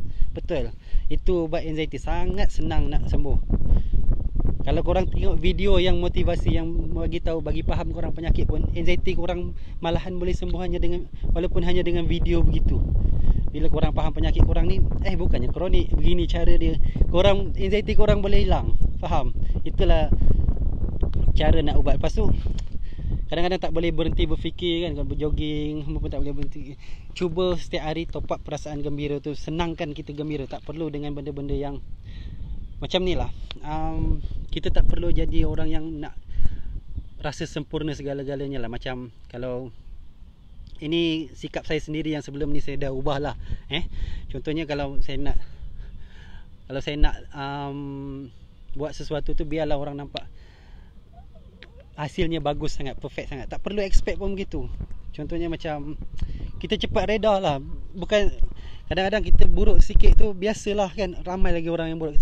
Manusia ni tak sempurna kan. Sama juga dengan macam, alamak dia sembuh, dia kata anxiety dia cepat sembuh, boleh lah dia kata sebab dia duduk dekat Putrajaya, tempat banyak cantik-cantik.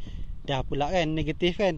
So jangan, kita boleh keluar dekat tempat kita ada pokok, masih ada peluang untuk keluar tu pun dah alhamdulillah lah kan.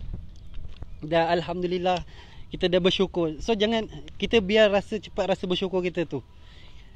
Kita dah dapat peluang tau, masih ada peluang untuk untuk sembuh, masih boleh bernapas, masih boleh keluar tu, dah bersyukur dah. Benda-benda begitu je untuk nak rawat anxiety tu. Saya kena GERD 4 bulan 10 kilo turun. 4 bulan biasa.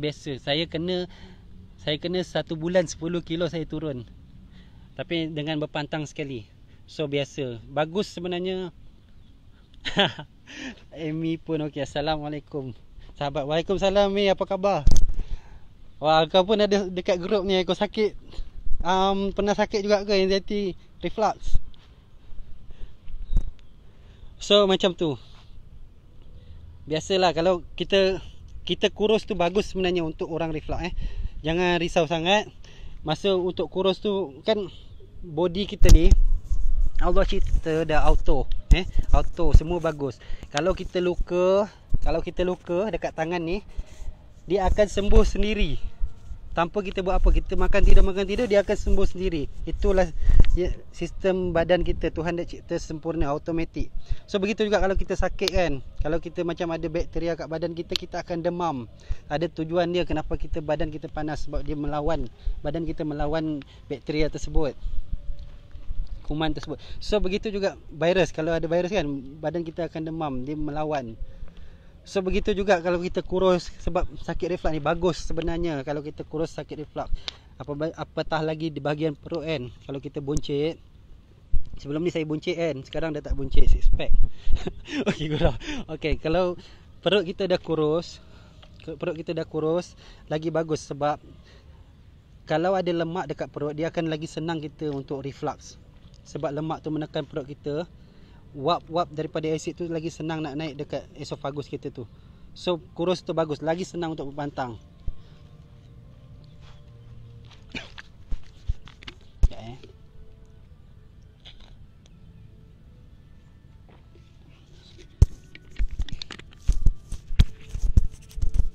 So satu benda lagi saya nak nasihat lah kalau untuk orang-orang yang ada reflux ni, jangan pakai seluar yang ketat-ketat kan.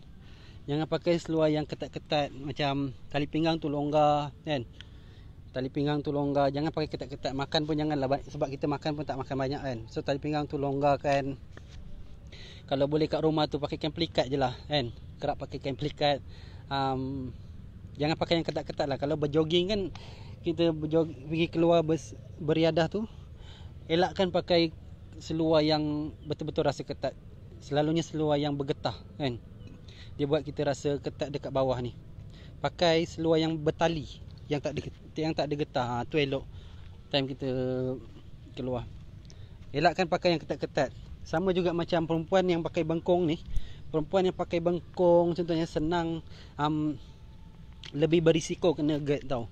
Orang senang cerita, orang yang selalu ada ketat dekat perut ni berisiko kena GERD. Sebab dia menahan kita punya perut tu. Dia akan buat tekanan dekat ulu hati tu, faham tak? Gas ataupun cair tu, tekanan kat situ. Lagi-lagi kita makan. Begitu juga dengan orang yang cenderung kena GERD ni, orang-orang yang buncit tapi pura-pura tak buncit depan orang, faham tak? Dia macam, yalah, kita makan banyak tapi dah buncit, tapi nak cover perut tu selalu kan. So sampai kembung lah ulu hati tu, mendada gini kan, kembung. So berisiko nak kena GERD. So biarkan je buncit. Kalau nak tak buncit, kawal makan macam tu. Makanan goreng boleh tak? Adline dulu. Boleh, tapi kurangkanlah minyak tu kalau boleh. Kalau boleh, kurang mana awak boleh kurangkan minyak tu, kurangkan sampai awak sembuh selama 3-4 bulan tu.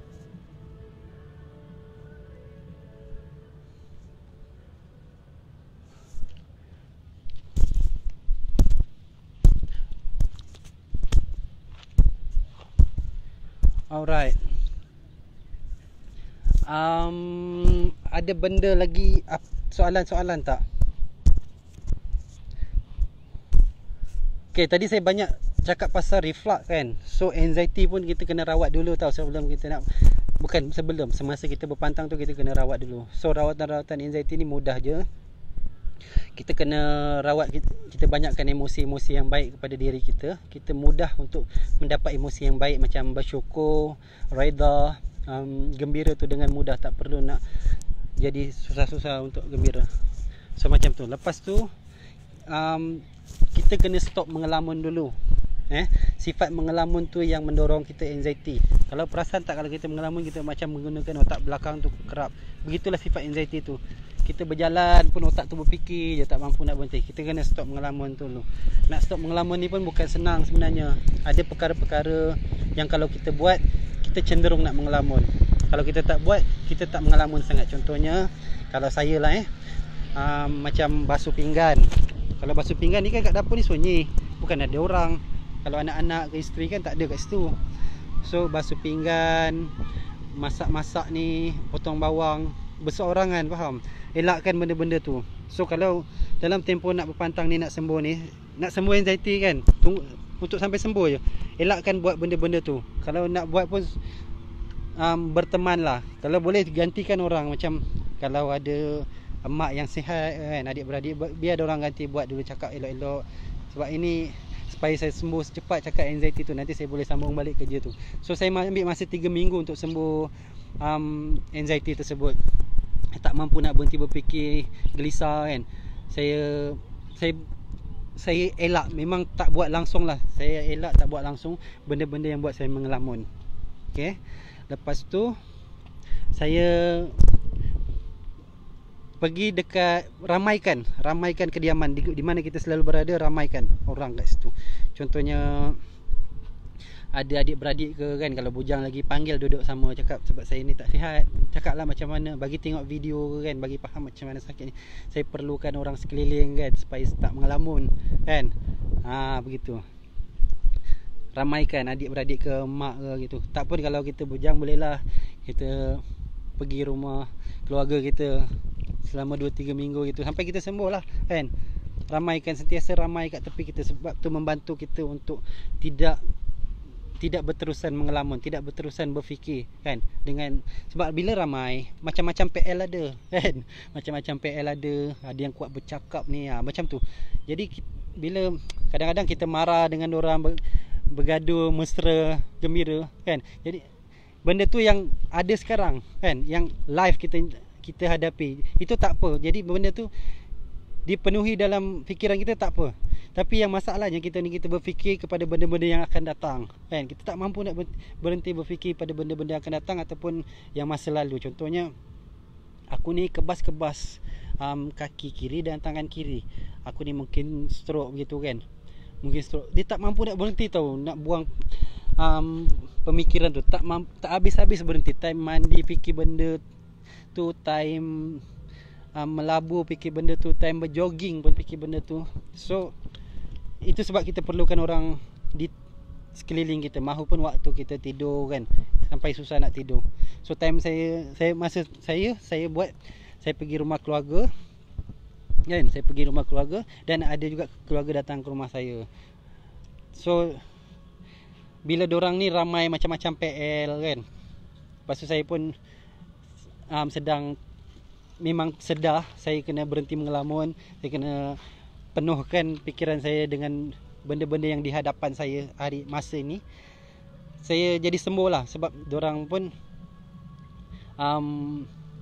berborak-borak dengan saya sentiasa. Anak-anak pun macam jogging kan, saya dengan anak-anak jogging pun saya tak bersendirian. Masa saya anxiety masa jogging pun saya tak bersendirian. Ada je dia cakap. Jadi tak ada ruang, tak ada masa untuk saya mengelamun, kecuali masa mandi lah kan. Masa mandi saya seorang, takkan saya nak bawa orang mandi kan. So masa mandi pun saya mandi laju-laju kan, mandi cepat-cepat ala kadar sambil urut-urut gitu kan. Tapi lama-lama hilang, alhamdulillah kan. So 3 minggu saya perlukan. So itu trik dia, kita penuhkan perasaan kita dengan perkara-perkara yang gembira, perkara-perkara yang sedih. Kita penuhkan akal fikiran kita dengan banyak sangat situasi. Kita perlukan ramai orang untuk melakukan banyak situasi dekat rumah.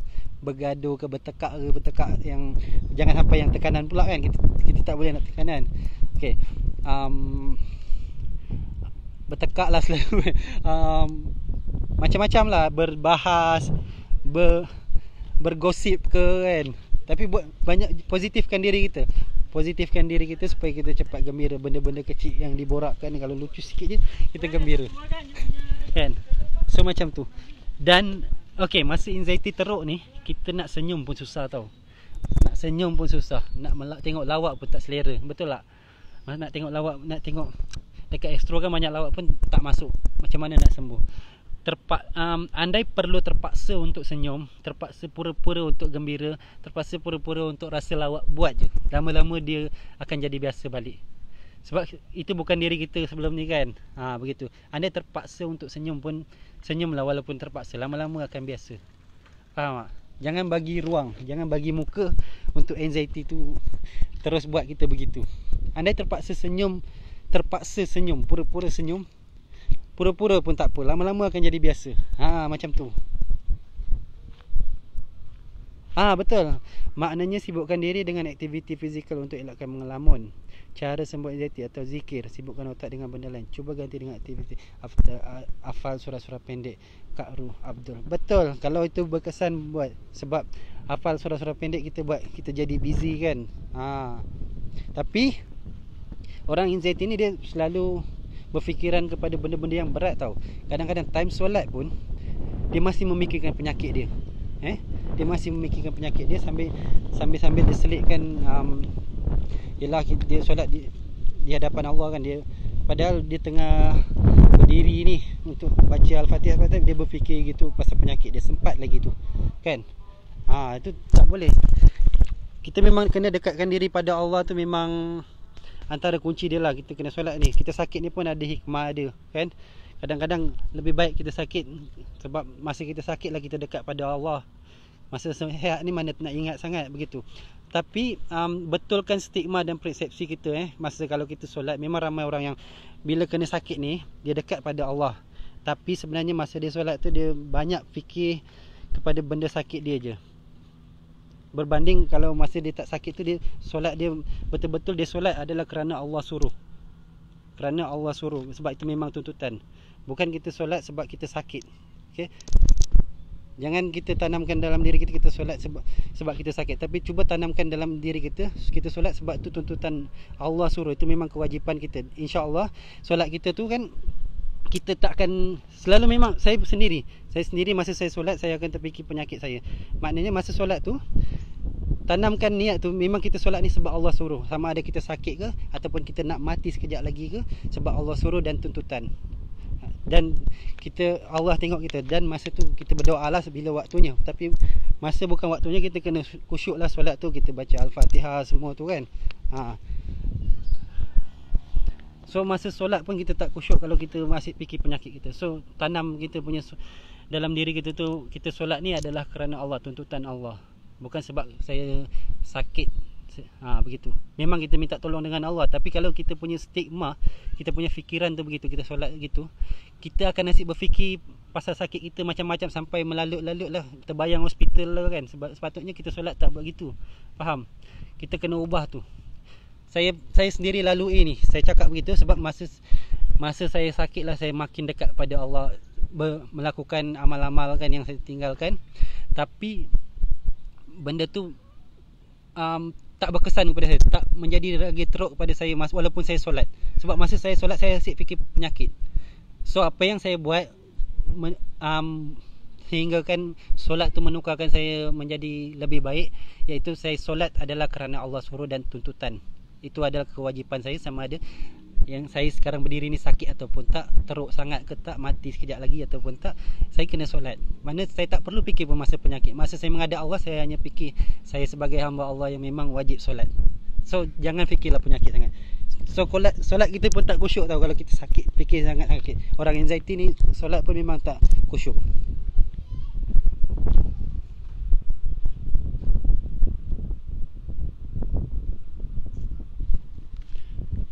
So ambil probiotik ya. Probiotik sangat berkesan. Sama dah sembuh pun kan. Kalau okey, masa mula-mula sakit, reflux ni teruk sangat. Kan saya kata 3 kali sampai 3 kali makan baru saya rasa okey. 3 kali makan. Tapi makin lama makin okey. Saya dah tukar brand. Saya tak perlu ambil yang mahal-mahal, CFU tinggi kan. Jadi saya ambil brand-brand 21 First Century je. Sebab saya dah sembuh kan, saya just kekalkan minum probiotik. Sebab probiotik ni memang kita perlukan dalam tubuh untuk menguatkan antibody kita. Anak-anak kita kan bagi minum probiotik sebelum sakit kan. Lagi-lagi kalau kita nampak anak kita tu cepat sakit, ataupun sebelum ni anak kita selalu kita bagi antibiotik, doktor bagi antibiotik, makna bakteria baik dalam perut dia dah kurang, antibody dia dah kurang bila dia makan antibiotik selalu kan. So bagi makan probiotik selalu anak-anak kita, supaya dia orang antibody kuat dan susah nak sakit. Lagi-lagi di musim-musim sekarang ni lah, pandemik COVID-19 ni. So makan, so antara probiotik yang bagus untuk anak-anak ni yang murah-murah pun ada, BioGrow, murah aja.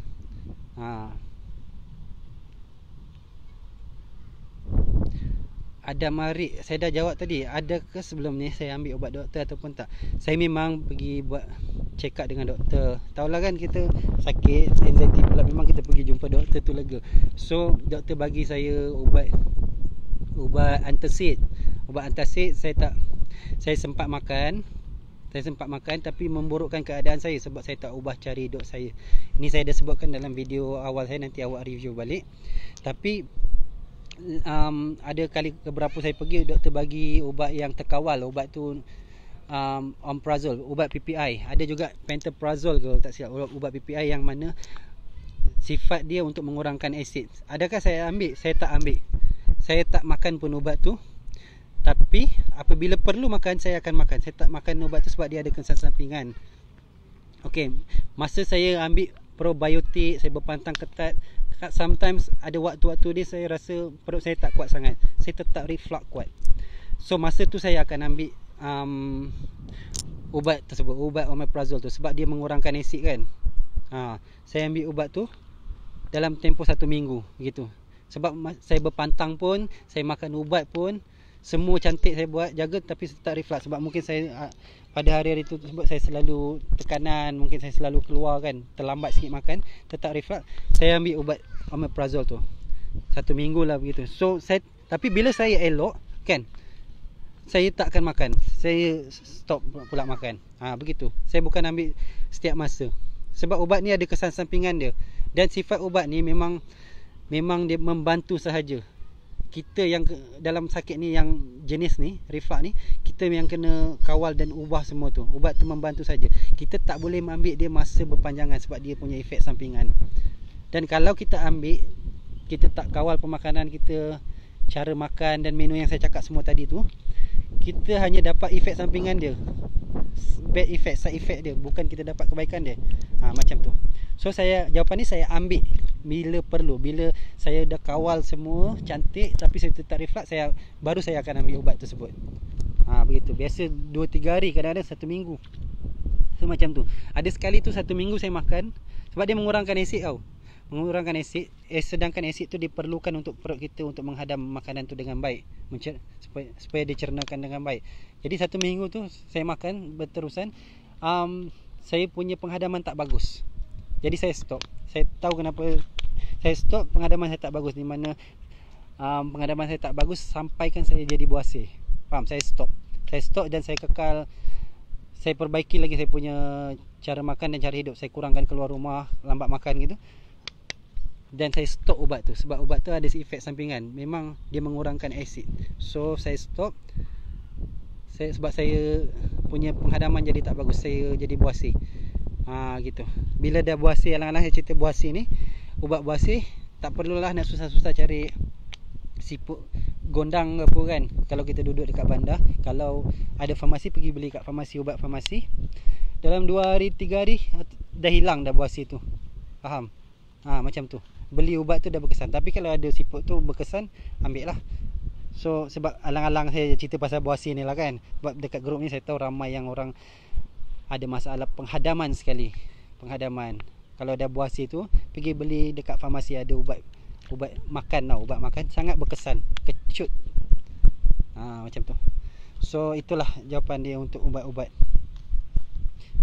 Okay, alang-alang nak cerita pasal ni, memang orang yang ada sakit reflux ni, yang 1001 macam sakit dia ada, dia juga akan ada sometimes setengah orang ada masalah penghadaman. Macam saya tak ada masalah penghadaman, alhamdulillah, sebab saya jaga makan, saya kunyah betul-betul kan.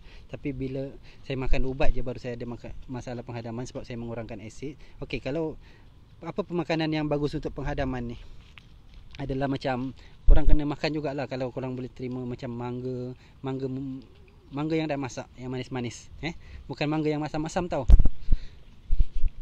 Kalau korang makan tu rasa macam tak ada apa, rasa lagi elok. Sebab mangga ni kan boleh menyejukkan badan kita. Yang manis tu, mangga manis, mangga pisang, harum manis. Bagus. Cukup bagus lah. Cukup bagus untuk kita punya penghadaman, untuk kita punya perut pun. Untuk orang gastrik yang biasa kan, bagus makan mangga yang manis-manis ni. Makan mangga. Apa lagi makanan buah-buah yang saya selalu makan ni?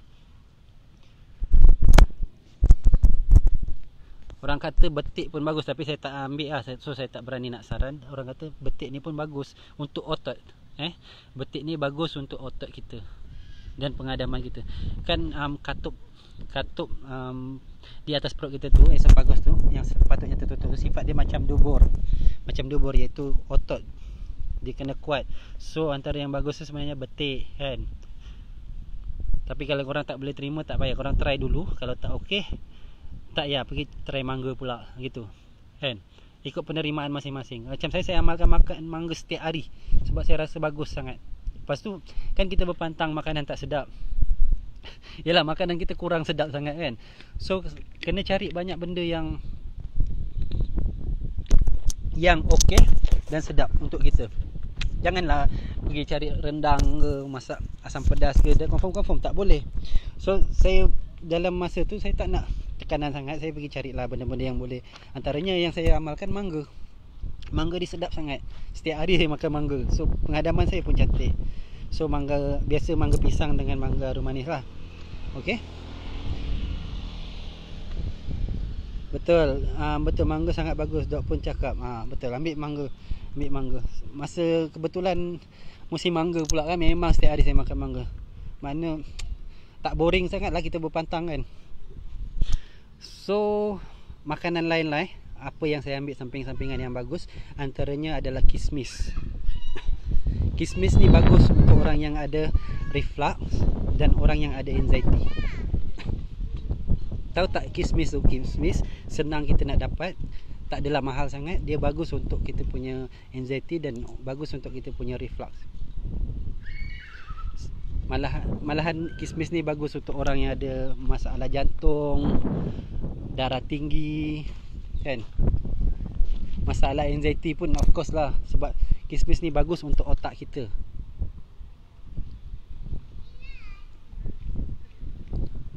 Untuk perut pun bagus untuk orang, spesifiknya disarankan spesifik untuk orang yang ada masalah reflux, GERD ke silent reflux ke, memang sangat bagus makan kismis. Orang yang ada masalah saraf, saraf, darah tinggi, masalah pembuluh darah ni kan, bagus sangat makan kismis.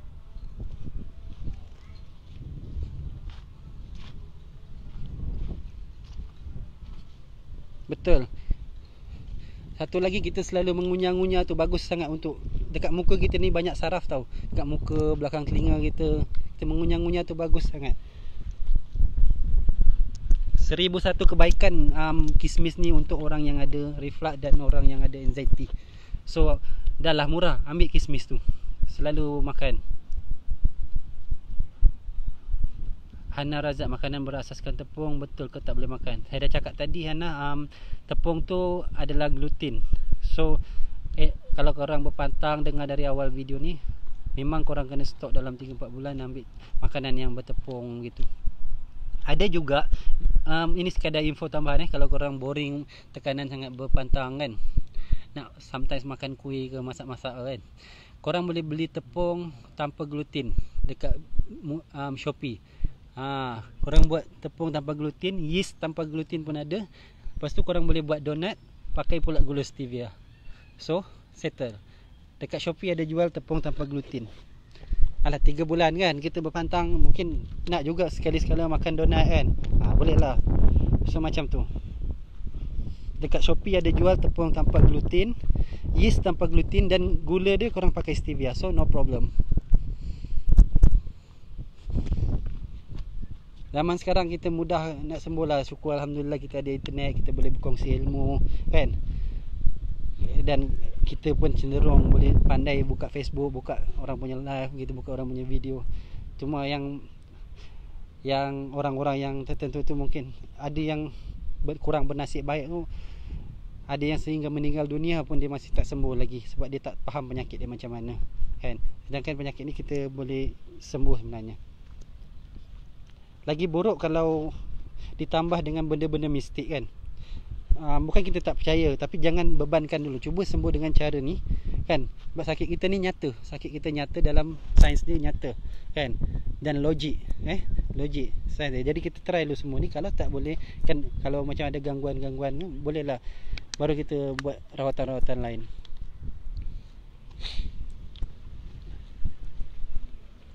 So jangan sakit lama-lama lah sampai kita bertambah teruk anxiety. Lagi-lagi anxiety tu jangan lama-lama sampai anxiety kita teruk. So reflux tu memang agak lama nak sembuh, dalam 3-4 bulan. Tapi pun jangan lama-lama. Targetlah 3-4 bulan nak sembuh. Sebab kita tak nak lama-lama, badan kita makin tak sihat. Okay? Kalau luka tu pun lama-lama makin parah lah kan. So kita jangan lama-lama, jangan. Itulah sebabnya kita kena berpantang ketat. Kita berkorban 3-4 bulan. So antara makanan lain saya share dekat selain kismis, makan kacang badam. Tahu kacang badam? Almond. Sebab dia ada omega 3.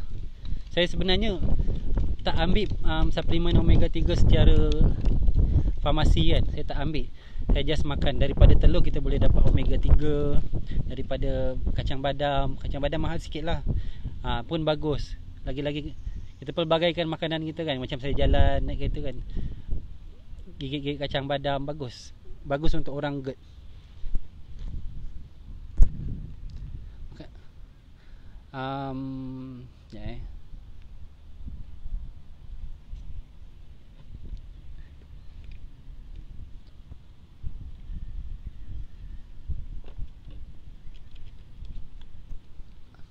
Elisa, awak pernah berurut tak? Okey, berurut ni sangat penting juga, sangat bagus untuk orang yang ada GERD dan anxiety pun.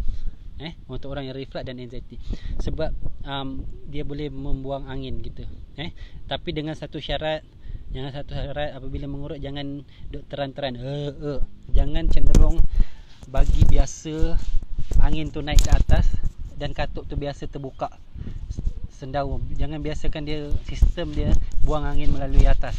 Sebab itulah sakit kita ni sifat dia berpunca daripada benda naik atas, faham? Kita biasa jangan teran sendawa tu, dengan stigma bahawa kalau kita sendawa angin keluar. Memang betul angin keluar, tapi itulah sakit kita. Wap angin tu, gas tu acidic, faham? Dan dia membuatkan kita punya katuk ni terbiasa, cenderung mudah nak terbuka. Daripada tekanan dekat ulu hati ni, mudah dia nak terbuka naik ke atas, dan membuat banyak sakit dada dan pelbagai simptom tu datangnya daripada reflux tu. Itu orang panggil reflux. Bila dia start selalu naik atas, itu reflux. Sama ada gas ataupun cecair, itu reflux. Dan masa tu lah kita macam-macam sakit. Kita ada pening kepala, sebab dia dah naik atas sampai kepala kan. Panas naik atas, kita punya pandangan kabur, rasa kepala mencengkam, kita punya belikat macam sakit sangat dekat belakang tu, sampai ke lengan, keras dekat leher. Semualah sakit-sakit tu yang banyak orang tanya kat grup-grup ni. Sebab tu lah. So kalau berurut tu, urut je biar supaya lancar kita punya darah, pembuluh darah dan kita punya saraf kan, urutan saraf. Kalau boleh berurut pada orang pandai. Kalau tak pandai, urut 2 arus, jangan urut 1 arus, urut 2 arus supaya dia lancar. Tak payah kuat-kuat. Pakai limau nipis tu buat jadi tekanan, urut dekat badan begitu kan. Kalau rasa sakit-sakit, urut pakai tu. Kalau sakit yang menyocok-nyocok kat pinggul tu, bolehlah cocok. Lama-lama hilang tau. Kita boleh kentut toksik tu keluar. So mengurut bagus Mengurut bagus. Sebab saya pernah kebas tau. Saya pernah kebas 1 minggu. Ni komplikasi akibat reflux ni. Saya pernah kebas seminggu lebih lah, kaki kiri dengan tangan kiri. Tak kira masa saya bangun, masa tidur, dia sentiasa kebas. So saya mengurut, lama-lama hilang kan. Tapi itulah, jangan sendawa. Kan orang, kita biasa tengok kan, kalau orang tua lagi lah, macam kita jadi menurun kat kita dia punya amalan tu, sikap tu. Kalau macam sikit-sikit gitu kan, kalau macam nak sendawa tu kan, kita menurun. Kalau sakit je nak sendawa, buang angin begitu. Kalau diurut buat gitu, jangan. Kalau tak nak sendawa, jangan sendawa. Kecuali kita dah kenyang kan, gitu, tu bagus lah kan. Dia tak acidic tu. Dia tak, jangan biasakan kita punya katuk. Masalah kita sekarang ni, katuk ni selalu terbuka, senang terbuka kan. Jadi kita sendawa tu, kita macam memaksa dia buka, angin tu keluar dari atas. So banyakkan kentut, banyakkan kentut. Sebab tu kita kena jaga makan mangga, kerap mandi tu boleh membantu kita senang kentut. Sebab sifat panas tadi saya cakap tadi tu kan, boleh tengok balik video ni. So mengurut tu, saya dah cakap semalam sebenarnya, memang mengurut antara amalan yang bagus untuk orang yang sakit ni. Mengurut sendiri pun boleh sebenarnya. Cuma dekat belikat tu lah susah nak sampai kan. Selalu orang sakit ni dia akan sakit dekat belikat.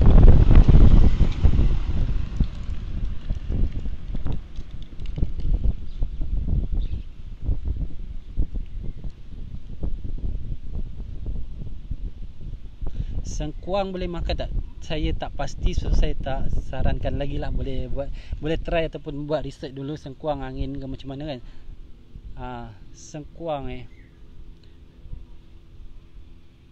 tapi antara makanan-makanan yang saya makan lagi samping-sampingan, ubi. Selain tu kismis tadi tu kan, dia boleh mencegah kanser tau. Radikal bebas yang boleh mencetuskan sel kanser dalam badan kita, dia boleh mencegah. Kismis tu bagus sangat. So selain tu saya makan ubi yang warna purple tu, ubi manis orang panggil. Sebab dia tak trigger kat saya pun bagus.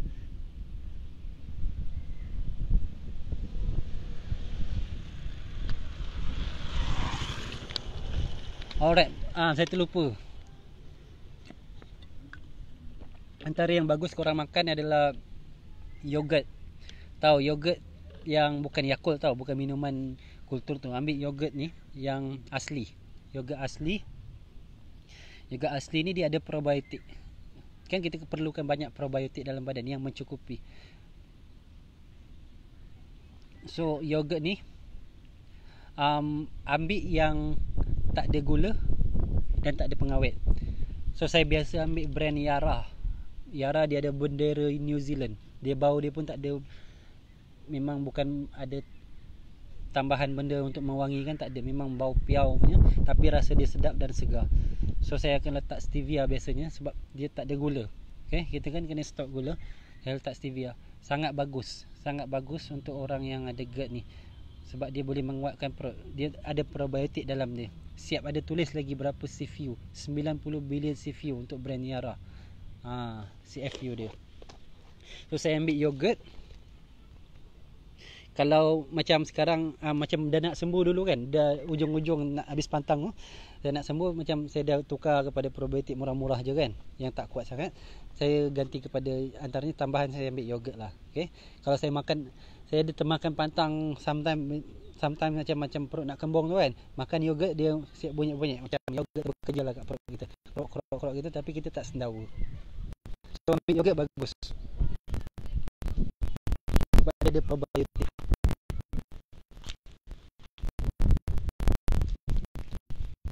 So apa lagi makanan-makanan yang saya selalu ambil? Mungkin ayam pun boleh ambil kan. Ayam pun saya gilis nipis, saya makan tak minyak panas yang nipis sangat, makan begitu simple je. Saya memang berat dengan apa ni, kunyit, tabur kunyit ataupun kunyit hidup. Itu makanan saya 3 bulan. Tapi ayam